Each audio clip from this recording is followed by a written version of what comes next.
जिस इंसान ने आपको छोड़ने से पहले आपके बारे में एक बार भी नहीं सोचा, मैं लिख कर देता हूँ वो आपकी झलक देखने को भी तरस जाएगा।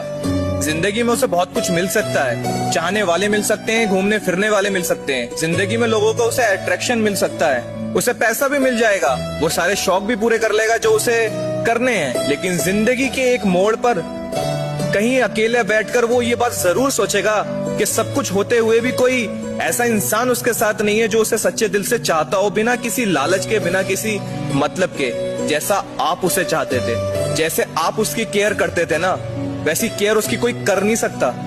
ये बात तो आप भी जानते हो अच्छे से।